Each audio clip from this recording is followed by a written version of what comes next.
19 नवंबर अर्थात भारत की ही नहीं दुनिया की सर्वाधिक लोकप्रिय प्रधानमंत्री श्रीमती इंदिरा गांधी जी का जन्मदिन।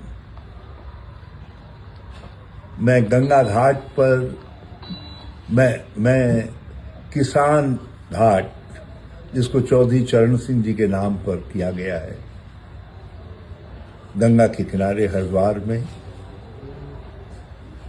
श्रीमती इंदिरा गांधी जी को पुष्प अर्पित कर, उन्हें प्रणाम कर, उनका आशीर्वाद लेकर 1 घंटे का मौन व्रत रखूंगा। ये मौन व्रत उन किसान भाइयों को समर्पित है जो सरकार से गन्ने के खरीद मूल्य की आस लगाए बैठे हैं। चीनी मिलें पिराई करने को तैयार है, पिराई कुछ प्रारंभ भी हो गई है, लेकिन अभी तक उत्तराखंड के अंदर किसानों को गन्ने का खरीद मूल्य क्या है ये मालूम नहीं है। हम मांग कर रहे हैं कि 450 रुपया क्विंटल, 450 रुपया क्विंटल के हिसाब से गन्ने की खरीद की जाए।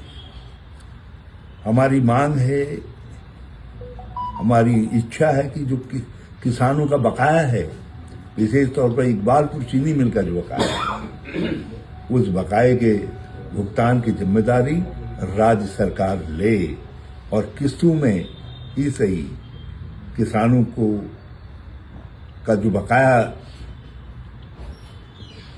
उस चीनी मिल पर, इकबालपुर चीनी मिल पर है, उसका भुगतान करें। चाहे वो चीनी मिल से किस तरीके से उसको वसूल करेगी ये सरकार जाने, मगर किसानों का 3-3 साल 4-4 साल हो गया है, मगर उनका 100 करोड़ से ज्यादा अभी भी चीनी मिल पर बकाया है।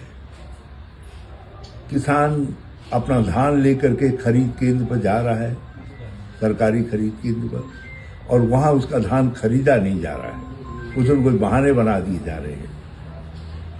इससे किसान परेशान है और उसको अपना धान औने पौने दामों पर बेचना पड़ रहा है। गुस्साए हुए किसान ने शिक्षा में अपने धान पर आग लगाने का प्रयास किया। ये आज उधम सिंह नगर, नैनीताल और हरिद्वार में हर खरीद केंद्र की कहानी है। तो सरकार जिस तरीके से किसानों की उपेक्षा कर रही है, इंदिरा जी के जन्मदिन किसानों के लिए संघर्ष के समर्पण का सबसे महान दिन है, क्योंकि इंदिरा जी थी जिन्होंने इस देश के अंदर हरित क्रांति लाई। ये इंदिरा गांधी जी थी जिनकी हरित क्रांति के बाद किसानों की समृद्धि आई, हमारे गांवों में खुशहाली आई। तो इंदिरा जी को हम याद भी करेंगे, स्मरण भी करेंगे, प्रणाम भी करेंगे, उनके कृतित्व को याद भी करेंगे, और साथ साथ गंगा जी के किनारे किसान घाट पर, चौधरी चरण सिंह घाट पर 1 घंटे का मौन व्रत रखेंगे और उसके बाद 1 घंटे का और कार्यक्रम करेंगे।